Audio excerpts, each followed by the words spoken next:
Hello student, आज के lecture में हम देखेंगे कुछ ग्राफ और एरिया और सरफेस एरिया के कुछ फॉर्मूले वगैरह देखेंगे। इसमें हम पहले हम देखेंगे रेक्टेंगुलर हाइपरबोला, उसके बाद पैराबोला देखेंगे, क्वाड्रेटिक इक्वेशन देखा जाएगा और इसमें कई ज्योमेट्री के एरिया और सरफेस एरिया वगैरह देखेंगे। इलिप्स हाइपरबोला वगैरह भी इनकी इक्वेशन हम देखेंगे। तो पहले स्टार्ट करते हैं रेक्टेंगुलर हाइपरबोला से। रेक्टेंगुलर हाइपरबोला की इक्वेशन रहेगी y is equal to 1/x।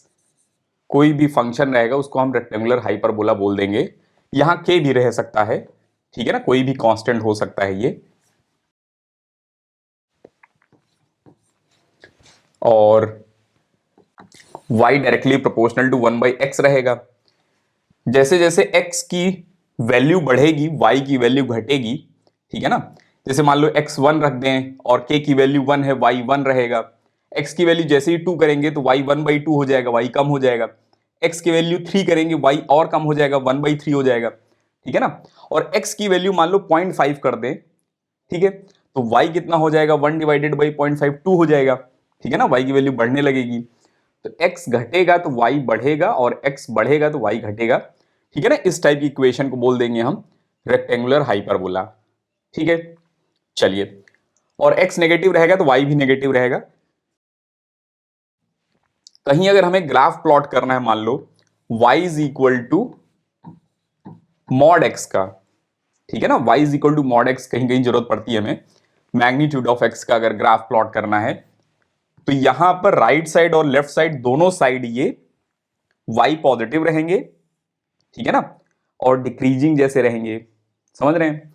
अच्छा, y is equal to -1/x का ग्राफ प्लॉट करना है तो x जब पॉजिटिव रहेगा तो y नेगेटिव और x नेगेटिव रहेगा तो y पॉजिटिव रहेगा, ठीक है। तो ग्राफ कुछ ऐसा हो जाएगा। और अगर हमसे बोला जाए y is equal to minus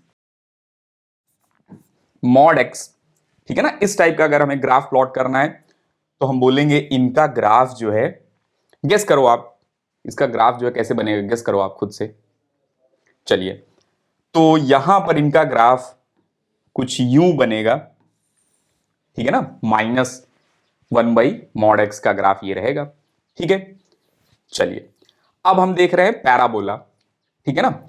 y is equal to के एक्स स्क्वायर पैराबोला की स्टैंडर्ड इक्वेशन है, ठीक है ना। अच्छा, और भी इक्वेशन रहेंगी स्टैंडर्ड, जैसे अगर लिखा जाए x इज इक्वल टू के टाइम्स वाई स्क्वायर, ये भी पैराबोला है, ठीक है ना।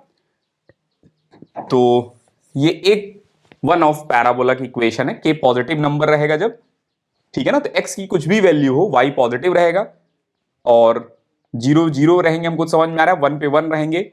इसके बाद x 2 होगा तो y 4 हो जाएगा, y बहुत तेजी से बढ़ रहा है, ठीक है ना,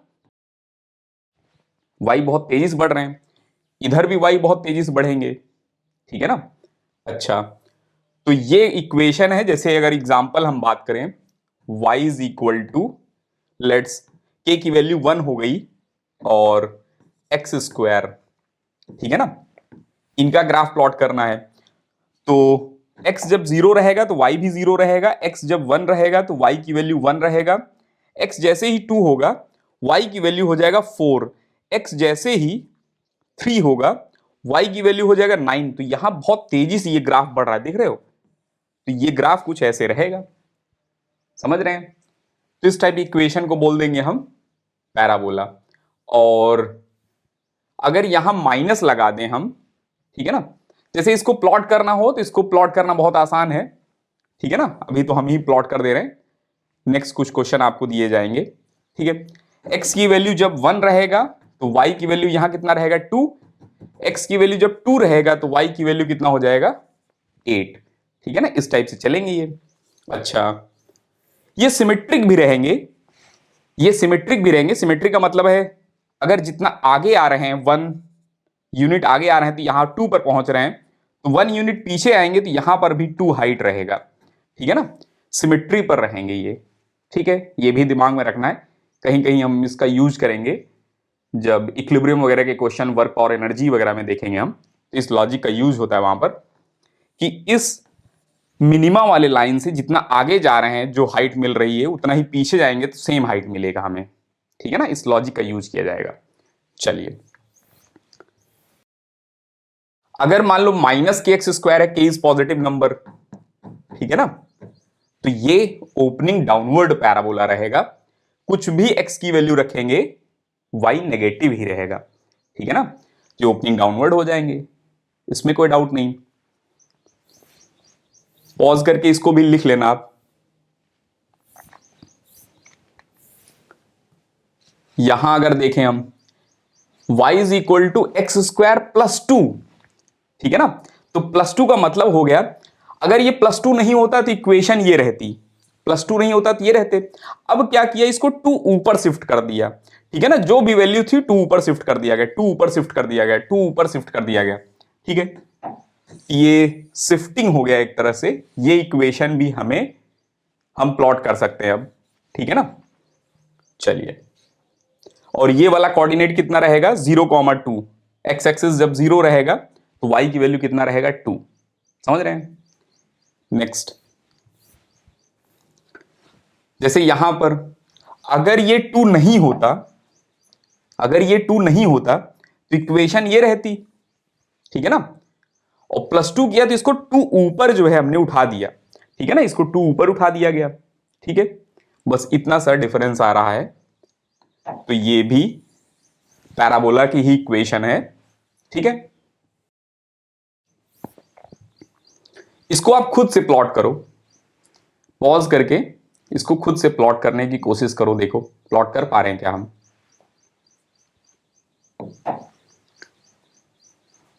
अगर ये -2 नहीं होता तो ये ग्राफ यहीं होते, ठीक है ना, ओरिजिन से जा रहे होते, और -2 इसमें ऐड कर दिया गया तो -2 +2 किया गया होता तो ऊपर ले जाते, -2 ऐड किया गया तो इसको नीचे ले जाएंगे हम, ठीक है ना।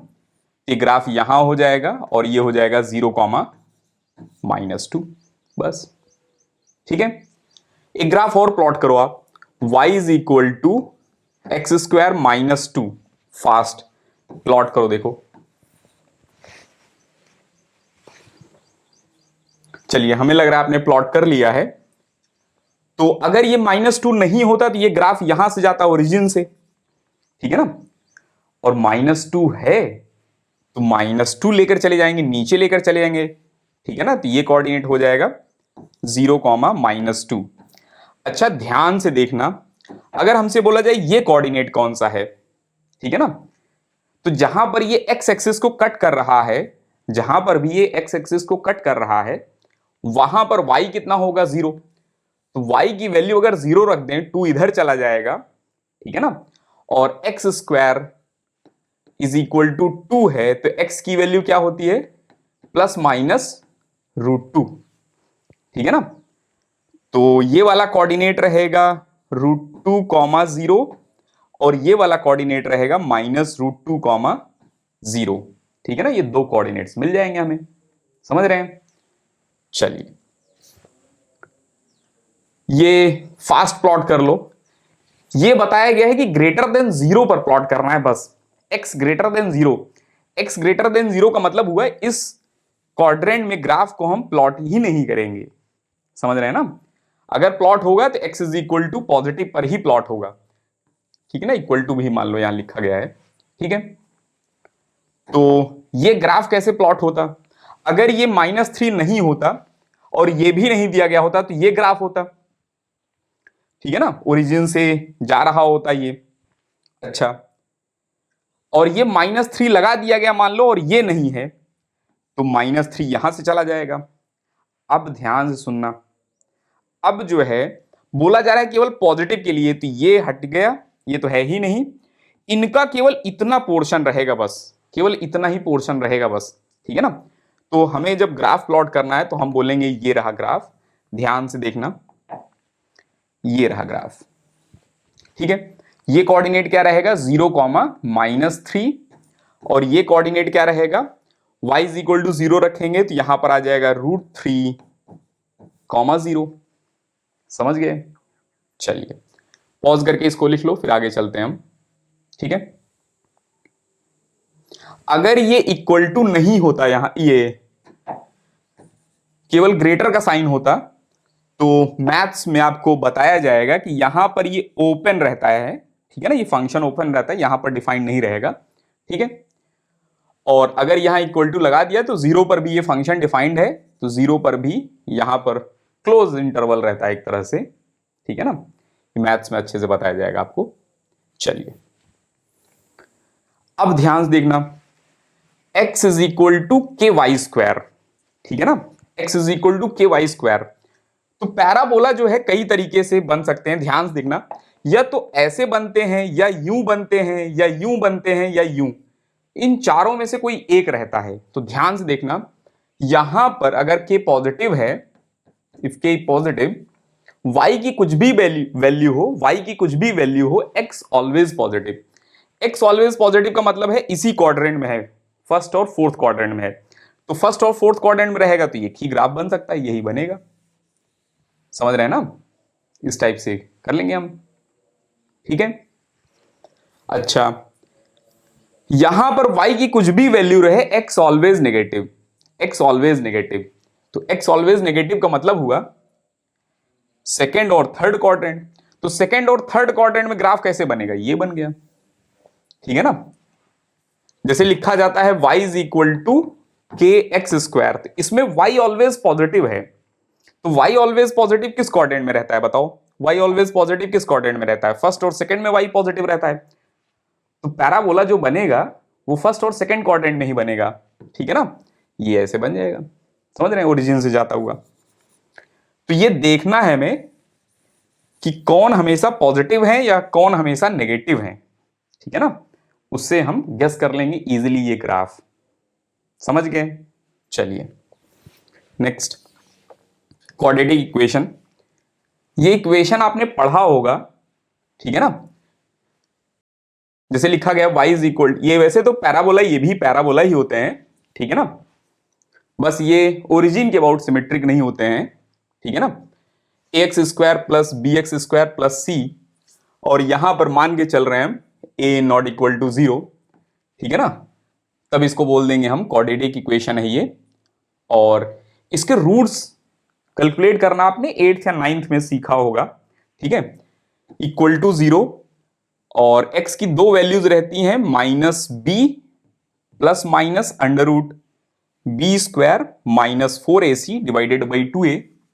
इसको श्रीधराचार्य फॉर्मूला भी बोलते हैं, क्वाड्रेटिक इक्वेशन सोल्यूशन भी फॉर्मूला बोलते हैं, क्वाड्रेटिक फॉर्मूला भी बोलते हैं, ठीक है ना। तो ये फॉर्मूला जो है हमें याद रखना है, ये स्टैंडर्ड है कि एक साइड जीरो रहेगा तो ए एक्स स्क्वायर का मल्टीप्लायर ए रहेगा, सॉरी यहां पर x है केवल, एक्स स्क्वायर नहीं है, यहां x है केवल, बी एक्स प्लस सी रहेगा, ठीक है ना, और x का मल्टीप्लायर b है, विथ साइन रखना है, ध्यान रखना, b विथ साइन रखा जाएगा, c विथ साइन रखा जाएगा, a विथ साइन रखा जाएगा, साइन के साथ रखा जाएगा ये, ठीक है ना। पॉज करके इसको लिख लो, अभी हम देखते हैं एक आध क्वेश्चन इस पर बेस्ड।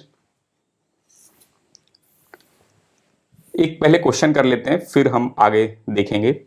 जैसे मान लो दिया गया है 2x square minus 3x plus 4 equal to 0, इसका सोल्यूशन बताना है हमें, ठीक है ना। तो इनका सोल्यूशन लिखना है तो x12 ऐसे लिखते हैं हम, is equal to minus b क्या है, -3 है, ठीक है ना, माइनस बी क्या हो जाएगा, +3, minus b plus minus under root, ठीक है ना, बी स्क्वायर 9, ठीक है ना, -3 का स्क्वायर 9, और -4ac, ठीक है ना, 4ac, तो 4ac की वैल्यू कितना हो जाएगा 8, ठीक है ना, डिवाइडेड बाई 2a। तो यहां पर ये मिल जाएगा हमें कितना, ध्यान देखना, ये मिल जाएंगे हमें 3 प्लस माइनस अंडर रूट 24, ये 32 बना देंगे, और 32 माइनस 23 हो जाएगा ये, ठीक है ना। लेकिन ये रियल रूट नहीं है, यहां पर कोई रियल रूट रहेगा ही नहीं, आपने पढ़ा होगा, ठीक है ना, क्योंकि यहां पर नेगेटिव है, रूट के अंदर नेगेटिव पॉसिबल ही नहीं है, तो ये रियल रूट नहीं है। अगर ये पॉजिटिव होता तब रियल रूट मिल जाता हमें, ठीक है ना।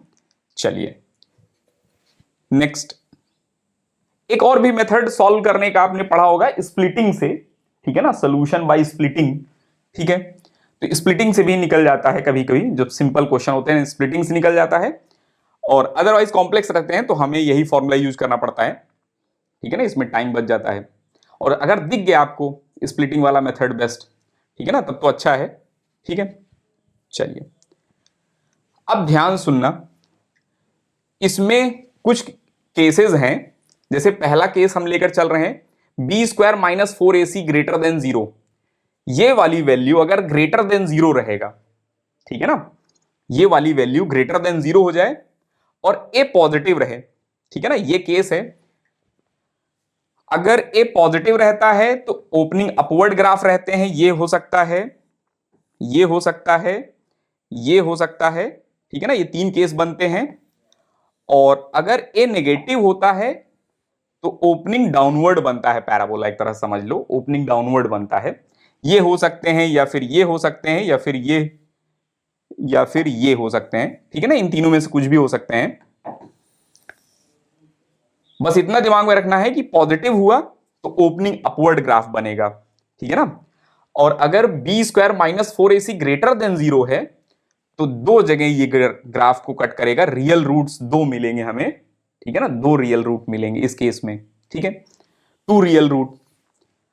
और अगर b square minus 4ac equal to 0 हो गया, ठीक है ना, तो ये एक ही रूट देगा, समझ रहे हैं ना, बी स्क्वायर माइनस 4ac 0 हो गया, एक ही रूट रहेगा, ठीक है ना, minus B divided by 2a रहेगा, ठीक है, और एक ही रूट रहेगा, समझ रहे हैं ना।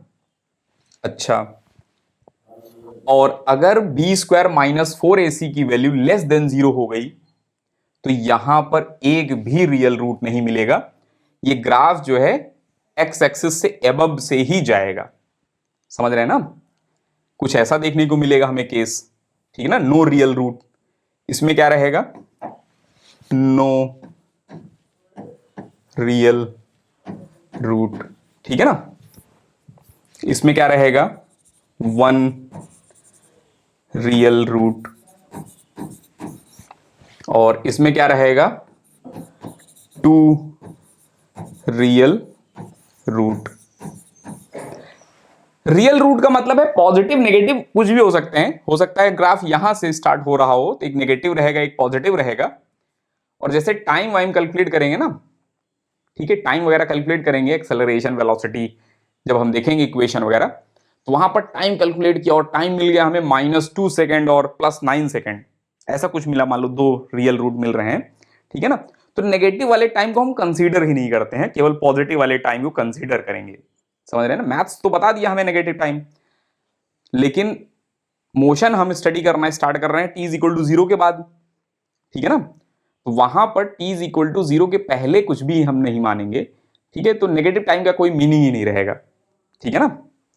चलिए उसको इमेजिनरी टाइम नहीं बोलेंगे, वैसे तो रियल टाइम मिल रहा है वो, ठीक है ना, -2, लेकिन -2 वहां पर एग्जिस्ट नहीं करेगा, ठीक है ना, क्योंकि मोशन हम t इक्वल टू 0 से स्टार्ट कर रहे हैं स्टडी करना, ठीक है। चलिए आगे आएगा तो वहां देख लेंगे हम, अभी बहुत ज्यादा परेशान नहीं होना है आपको। अच्छा, ए नेगेटिव रहेगा तो वही केस है, बस ओपनिंग डाउनवर्ड है, यहां पर टू रियल रूट रहेंगे, पॉज करके इसको लिख लो, ए नेगेटिव रहेगा तब, ठीक है ना। और भी इसमें केसेस बनते हैं, ठीक है ना, जैसे मान लो ए नेगेटिव है एंड ये बी स्क्वायर -4ac की वैल्यू 0 है, तो यहां पर ग्राफ कैसा बनेगा, यहां पर ग्राफ कुछ यूं बनेंगे, ठीक है, एक ही जगह वन रियल रूट मिलेगा, ठीक है। एक केस और बन जाएगा इसमें, ए नेगेटिव है और बी स्क्वायर -4ac की वैल्यू लेस देन 0 आ गई, ठीक है ना, तो यहां पर नो रियल रूट, कोई रियल रूट नहीं रहेगा, यहां बनेगा ये, ठीक है ना, नो रियल रूट, समझ गए। चलिए नेक्स्ट आगे चलते हैं हम, एरिया ऑफ ट्रायंगल, ठीक है ना, मान लो एक ट्रायंगल है, उसका बेस b है, हाइट h है, तो इसका एरिया कितना होगा, हाफ बेस इंटू हाइट, ठीक है ना, एरिया कितना होगा, हाफ बेस इंटू हाइट, इसमें भी वही हाफ बेस इंटू हाइट, इसमें भी हाफ बेस इंटू हाइट, ठीक है ना। कोई से भी ट्रायंगल हो, बेस पता और हाइट। हाइट का मतलब क्या है, ध्यान से देखना, हाइट का मतलब क्या है, हाइट का मतलब रहेगा बेस लाइन और वर्टेक्स से, वर्टेक्स इसको बोलते हैं, वर्टेक्स से एक बेस के पैरेलल लाइन ड्रॉ कर रहे हैं, इनके बीच की जो डिस्टेंस रहेगी उसको हाइट बोलते हैं हम। ये नहीं कि हम ये वाली डिस्टेंस वगैरह लिख रहे हैं, ठीक है ना, और आंसर नहीं आ रहा है, ठीक है। तो हाइट का मतलब क्या रहेगा, बेस लाइन से वर्टेक्स से एक पैरेलल लाइन ड्रॉ करेंगे, ठीक है ना, बेस और वर्टेक्स से पास होता हुआ बेस के पैरेलल एक लाइन ड्रॉ करेंगे और ये जो हाइट रहेगा, ठीक है ना, इसी को हाइट बोलेंगे हम। Half base into height triangle का एरिया रहेगा, ठीक है। चलिए, इक्विलेटरल ट्रायंगल रहेगा तो इसमें √3a² / 4 रहता है एरिया इनका, √3a² / 4, ठीक है ना। इसको प्रूफ कर सकते हैं, प्रूफ लिखना नहीं है, हम प्रूफ कर दे रहे हैं, ध्यान देखना। इक्विलेटरल ट्रायंगल में ये एरिया, ये एंगल कितना होता है, 60, ठीक है ना। अच्छा, ये कितना है, a, याद करो ये हाइट अगर निकालना है हमें तो हम बोलेंगे a cos नहीं, a sin 60, a sin 60, sin 60 होता है ये √3/2, तो हो जाएगा हाफ बेस इंटू हाइट, ठीक है ना।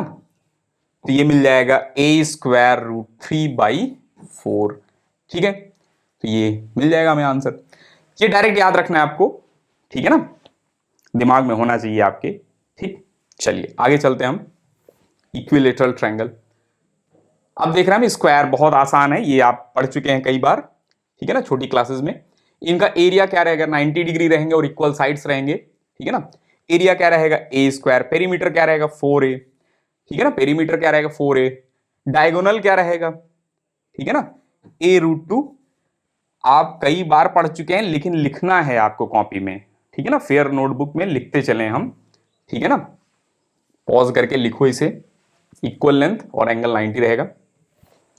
Next, rectangle, rectangle L into b रहेगा और 90 डिग्री रहेंगे, ठीक है ना, 90 डिग्री है। और फ्रंट एंगल जो है, ये एडजेसेंट जो साइड्स हैं, अपोजिट जो साइड्स हैं वो इक्वल हैं, ठीक है ना, एडजेसेंट नहीं, सॉरी, अपोजिट साइड्स इक्वल हैं और 90 डिग्री एंगल है। एरिया क्या रहेगा, L इंटू बी, पेरीमीटर क्या रहेगा 2L + 2B, या फिर 2 ब्रैकेट में L + B लिख सकते हैं, ठीक है ना। डायगोनल की लेंथ क्या रहेगा, यहां पर डायगोनल की लेंथ रहेगा √L² + B², ठीक है ना, स्क्वायर में लिखा था ना डायगोनल, ठीक। चलिए, ये मिल गया हमें, पॉज करके इसको भी लिख लो, रेक्टेंगल। नेक्स्ट देख रहे हैं हम ट्रेपीजियम। ट्रेपीजियम में दो साइड पैरेलल रहेंगी, ठीक है ना, ये भी ट्रेपीजियम है, ये भी ट्रेपीजियम है, और ट्रेपीजियम का एरिया रहता है half of sum of parallel side, half of sum of parallel side multiply by distance between parallel side, distance between parallel side, ठीक है ना। तो ये याद रखना है हमें थोड़ा सा, कुछ कुछ डेरिवेशन में इसकी जरूरत पड़ती है और कहीं कहीं अच्छे क्वेश्चन में भी इसकी जरूरत पड़ती है, तो इसको दिमाग में रखना है। बहुत कम, रेयर जरूरत पड़ती है, लेकिन जहां पड़ती है वहां पर इसके बिना काम नहीं चलेगा हमारा, ठीक है ना। तो ट्रेपीजियम का फॉर्मूला हमें याद रखना है एरिया का, ठीक है। साइक्लिक क्वाड्रिलेटरल, साइक्लिक क्वाड्रिलेटरल का ये प्रॉपर्टी हमें याद रखना है कि सम ऑफ, ठीक है ना, opposite angle, sum of opposite angle 180 रहते हैं, बस ये दिमाग में रखना है हमें, ठीक है ना। चलिए,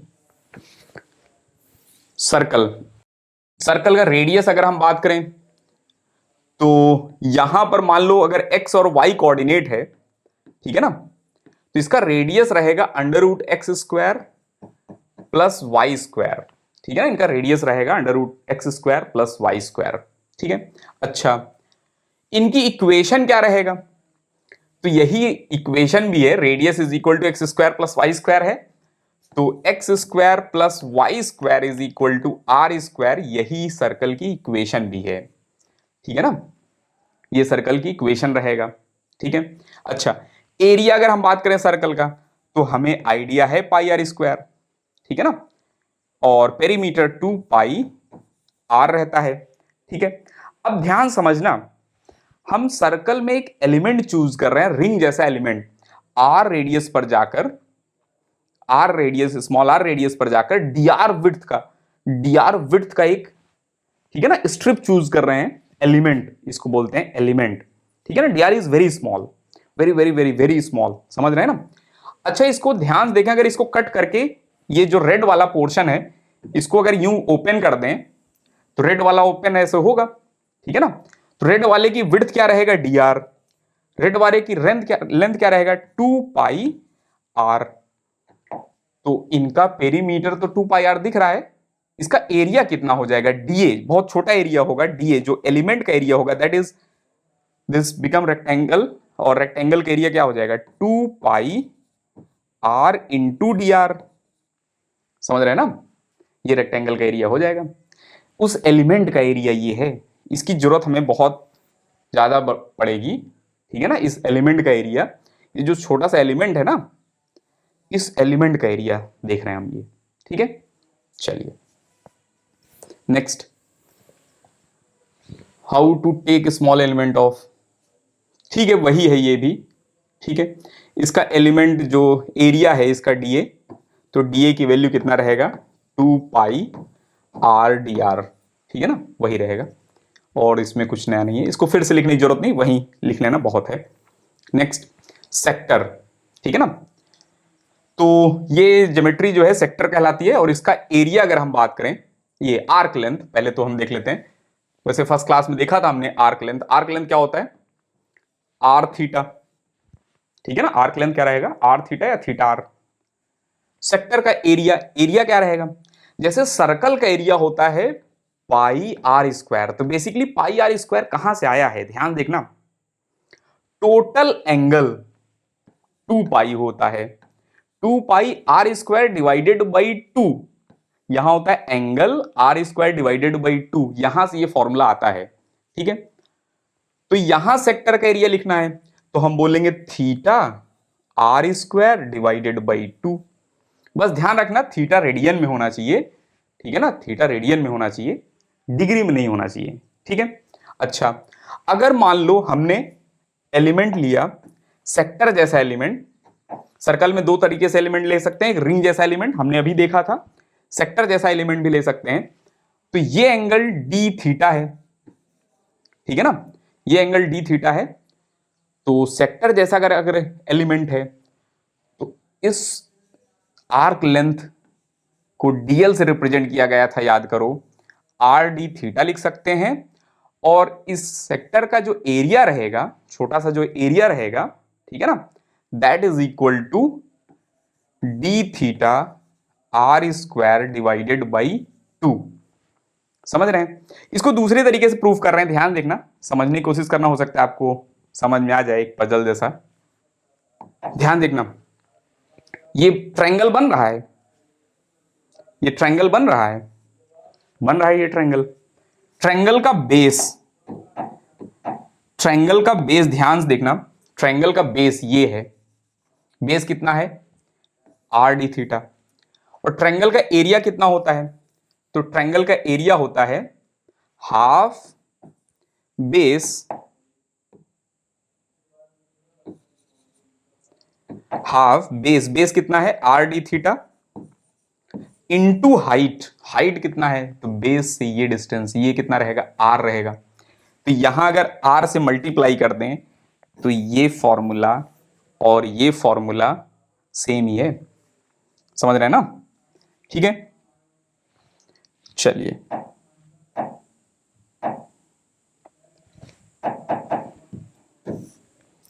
ठीक है, तो हमें क्या क्या पता चल गया, एक तो सेक्टर आर्क लेंथ पता है, सेक्टर का एरिया पता है, एलिमेंट का, ठीक है ना, और एलिमेंट का एरिया, इतनी सी इंफॉर्मेशन हमारे दिमाग में रहेगा, ठीक है। बस ध्यान रखना डी थीटा या थीटा जो रहेगा वो रेडियन में रहेगा, जो एंगल रहेगा वो रेडियन में रहेगा। सेमी सर्कल बहुत ही सिंपल है, सेमी सर्कल का आर कितना है, पाई आर, एरिया कितना रहेगा, कुछ नहीं, pi r square by 2, radius capital r है तो 1 मिनट, ये कैपिटल आर ही लिख लेते हैं हम, ठीक है। Diameter is equal to 2 of radius, ठीक है ना, इसमें कोई डाउट नहीं होगा आई थिंक, ठीक है। स्फीयर, ठीक है ना, स्फीयर का अगर हम बात करें वॉल्यूम तो 4/3πr³, ये तो याद रहता है आपको 4/3πr³, ठीक है ना। और इसका सरफेस एरिया अगर हम बात करें तो 4πr² होता है। सरफेस एरिया अगर हम बात करें तो 4πr² होता है। इसको पहले लिख लो फिर हम ये समझते हैं वॉल्यूम और सरफेस एरिया। अब ध्यान समझना, एक सेल जैसा एलिमेंट लिया हमने, ठीक है ना, सॉलिड स्फीयर है, उसमें सेल आर डिस्टेंस पर जाकर एक सेल का मतलब बहुत थिन जो है स्फीयर है, hollow sphere, thin hollow sphere समझ लो। आर रेडियस है, डी आर विड्थ है, जो थिकनेस है ना, जो थिकनेस है उसका ऐसा समझ लो जैसे ऑरेंज है, ठीक है ना, ऑरेंज का कवर जैसे होता है ना, कवर, ठीक है, ऐसा समझ लो, ठीक है ना। लेकिन ये सरफेस पर होता है, बस हम अंदर जाकर यहां चूज कर रहे हैं सेल, ठीक है। इस सेल का सरफेस एरिया तो 4πr² होगा, ठीक है ना। सरफेस एरिया कितना होगा 4πr²। तो सरफेस एरिया इंटू थिकनेस, जो सरफेस एरिया है उस सेल का इंटू थिकनेस अगर कर दें, सरफेस एरिया में थिकनेस से मल्टीप्लाई करेंगे क्या बनेगा, वॉल्यूम बनेगा, ठीक है ना। तो जो छोटा सा वॉल्यूम बनेगा dV, that will be surface area 4πr² into dr, ठीक है ना, एरिया मल्टीप्लाई बाई विड्थ, ठीक है ना। तो इस सेल का जो एलिमेंट है, ठीक है ना, सेल जैसा एलिमेंट है, उसका वॉल्यूम लिखना है, कितना मटेरियल यूज हुआ उसका वॉल्यूम लिखना है अगर, तो हम बोलेंगे 4πr² इंटू dr। समझ रहे हैं?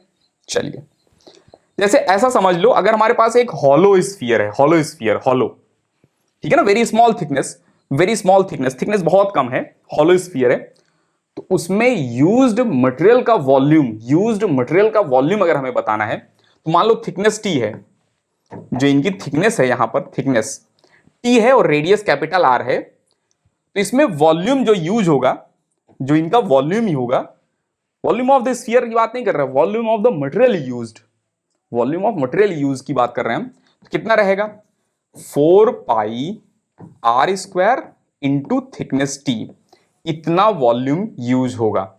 समझ रहे हैं? अच्छा, अगर हमारे पास हेमिस्फियरिकल ये हेमिस्फियर है, ठीक है ना, हेमिस्फियर है और हेमिस्फेरिकल सेल हैं, ठीक है, इसका वॉल्यूम कितना रहेगा, तो इसका वॉल्यूम रहेगा 2πr² surface area into thickness, surface area, ठीक है ना, इंटू थिकनेस, ये रहेगा। समझ गए?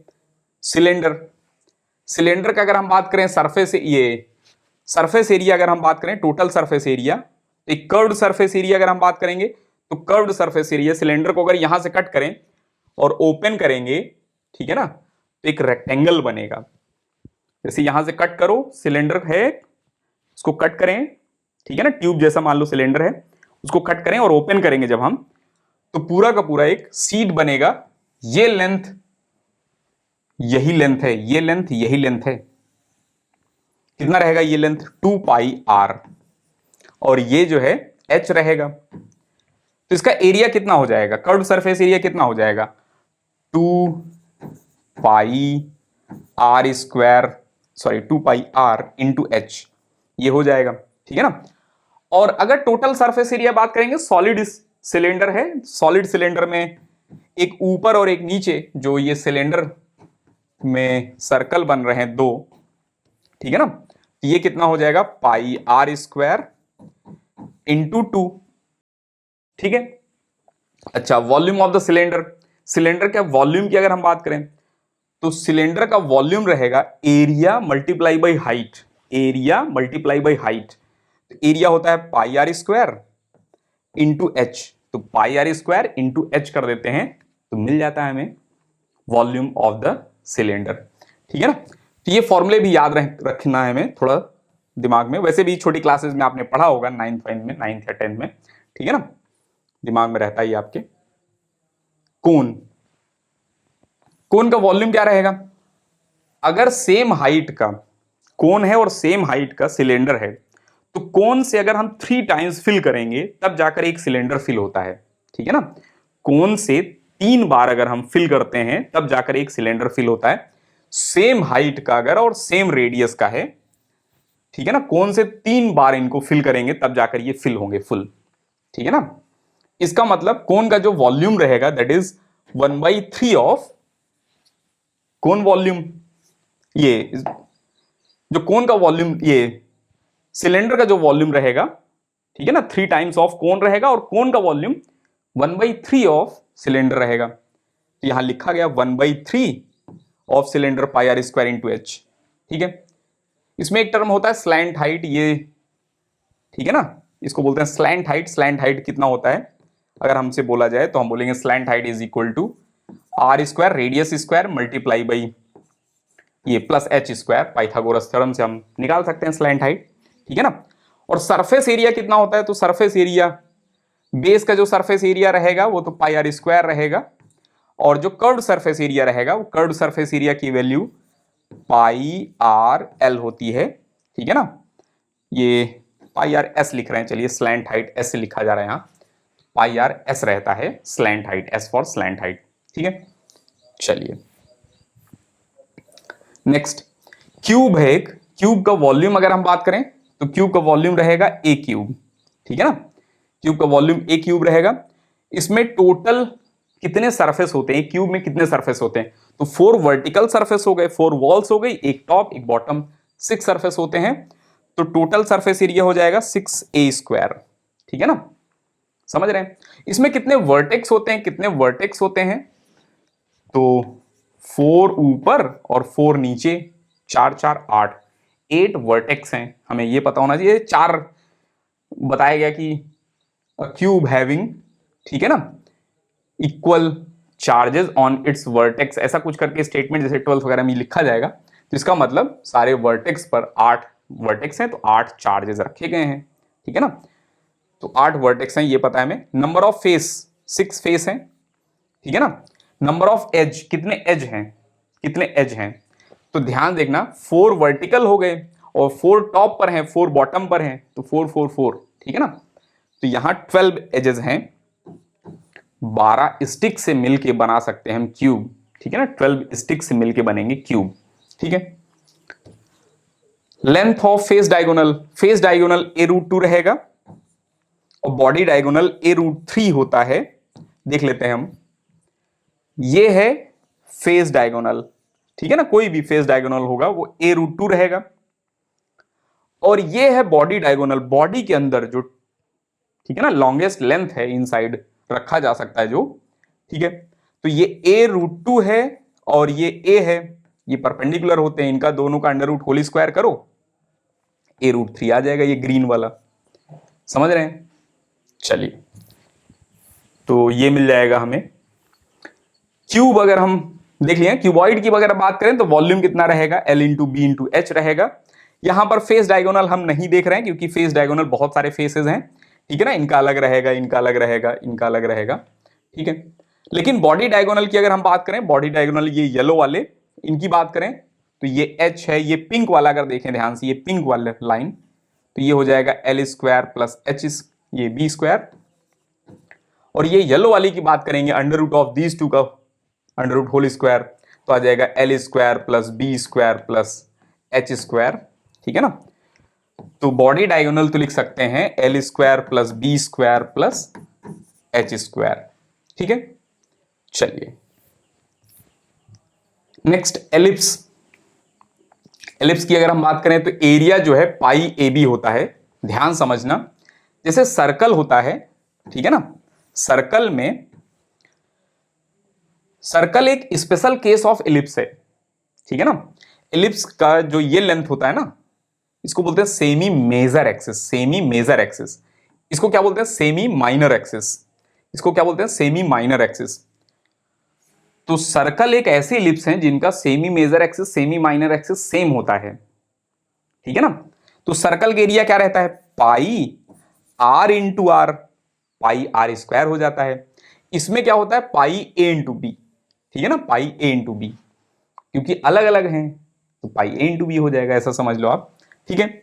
और इनकी इक्वेशन क्या रहता है, ये इक्वेशन रहता है, ये मैथ्स वगैरह में आप देखेंगे, हम डायरेक्ट देख रहे हैं, ए स्क्वायर बाई ये x square by a square, y square by b square is equal to 1 रहता है, और एक सेमी मेजर सेमी माइनर रहते हैं। अगर मान लो ए बड़ा हुआ तो ऐसा ग्राफ बनेगा, अगर बी वाला बड़ा हुआ मतलब वाई वाला बड़ा हुआ तो वाई वाले बड़े होंगे तो यूं ग्राफ बनेगा, ठीक है ना। और ये फोकस होते हैं। फोकस दो पॉइंट है, जैसे इलिप्स बनाना है मान लो, इन दोनों पॉइंट्स, ये दोनों फोकस बोले जाते हैं। एक स्ट्रिंग लिया हमने, स्ट्रिंग है ये, और एक पेंसिल लिया हमने, टाइट करके रखा है और पेंसिल को यूं रोटेट करा दिया हमने, समझ रहे हैं ना, तो एलिप्स बन जाता है। ठीक है, तो कोई भी पॉइंट कहीं पर भी हैं हम, यहां से यहां तक की लेंथ और यहां से यहां तक की लेंथ, इन दोनों की लेंथ का सम 2a रहता है। ये भी एक प्रॉपर्टी है, इसका यूज हम करेंगे जब हम ग्रेविटेशन पढ़ेंगे। वैसे तो ग्रेविटेशन 12th वाले सेक्शन में देखते हैं हम इलेक्ट्रोस्टैटिक के बाद, ठीक है ना, तो ग्रेविटेशन में इसको देखेंगे हम। ठीक है, अच्छा, और भी इसमें सेंट्रिसिटी वगैरह तो रहता है यहां से यहां तक की लेंथ, लेकिन अभी रहने देते हैं, अभी हमारे यूज का है नहीं। ठीक है ना, तब तक मैथ्स में आप पढ़ लेंगे, फिर उसके बाद हम फिजिक्स में यूज करेंगे। तो बेसिक हमने देख लिया बस। बेसिक हमें ये फॉर्मूला याद रखना है। जैसे कहीं लिखा गया है x square divided by 4 plus y square divided by 3 is equal to 1, ये किसकी इक्वेशन है? तो यहां पर 2 का स्क्वायर है, यहां √3 का स्क्वायर है, समझ रहे हैं ना, और ये हो जाएगा एलिप्स की इक्वेशन। ठीक है, कहीं अगर ऐसा दिया गया है, ध्यान देखना, कहीं अगर ऐसा दिया गया है, यहां मान लो लिख दिया गया, ये 4 लिख दिया गया, ऐसा कुछ लिखा गया है, तो ये 4 यहां से हटाएंगे हम, यहां 1 बनाएंगे और यहां हो जाएगा 4 × 4 और यहां हो जाएगा 3 × 4, ये भी एलिप्स की इक्वेशन है। ठीक है ना, चलिए, इवन एक इक्वेशन देखना आप, ऐसे जैसे लिखा गया है 2x² plus y square is equal to 1, ये भी एलिप्स की इक्वेशन है। ठीक है ना, ये भी एलिप्स की इक्वेशन है। कैसे?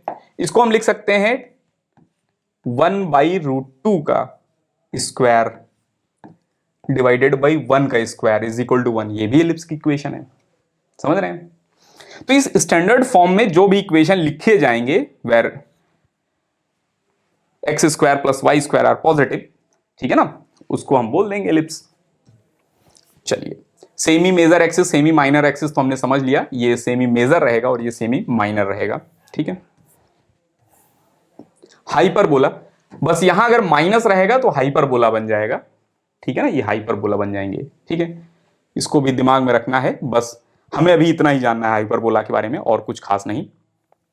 एलिप्सॉइड, वैसे ये जेई के लिए है, ठीक है ना, ये एलिप्सॉइड नीट में कम जरूरत पड़ेगी।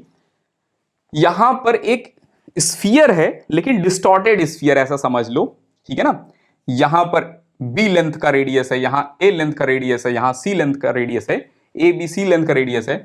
तो अगर तीनों रेडियस इक्वल होते हैं तो वॉल्यूम कितना होता है? 4/3 pi r into r r cube होता है। अभी क्या रहेगा? 4/3 पाई ए बी सी रहेगा, बस इतना सा डिफरेंस है। ठीक है ना, एलिप्सॉइड इसको बोलते हैं। ठीक है, पैराबोलाइड, ठीक है ना, तो पैराबोलाइड का अगर हम वॉल्यूम बात करें, इसकी भी जरूरत पड़ती है, एक आध क्वेश्चन में इसकी जरूरत पड़ती है, और इसके बिना क्वेश्चन नहीं हो पाते हैं, एक आध टफ क्वेश्चन फ्लूइड वगैरह में जरूरत पड़ती है कहीं हमें। ठीक है, तो इनका एरिया क्या, इनका वॉल्यूम क्या रहेगा? पाई r² इंटू h/2। ठीक है ना, ऐसा समझ लो, जो सिलेंडर, जिस सिलेंडर से ये बन रहे हैं ना, जिस सिलेंडर से ये बन रहे हैं, उस सिलेंडर का हाफ वॉल्यूम, उस सिलेंडर का हाफ वॉल्यूम, ऐसा समझ लो। ठीक है, एक पैराबोला है, पैराबोला को वर्टिकल एक्सिस के अबाउट रोटेट करा दो। ठीक है ना, तो जो ज्योमेट्री बनेगी, एलिप्सॉइड बनेगी, वो उसको बोलते हैं ये पैराबोलाइड, सॉरी, पैराबोला को इस एक्सिस के अबाउट रोटेट करा दिया गया, जो ज्योमेट्री बनेगी उसको बोलेंगे पैराबोलाइड। ठीक है, और पैराबोलाइड का वॉल्यूम कितना रहेगा? πr² multiply by h/2। ठीक है, आज के लेक्चर में इतना ही है। नेक्स्ट लेक्चर में हम देखेंगे लॉग और एंटी लॉग। ठीक है ना, लॉग की कैलकुलेशन और एंटी लॉग की कैलकुलेशन देखेंगे हम। ठीक है, चलिए नेक्स्ट क्लास में मिलते हैं हम फिर।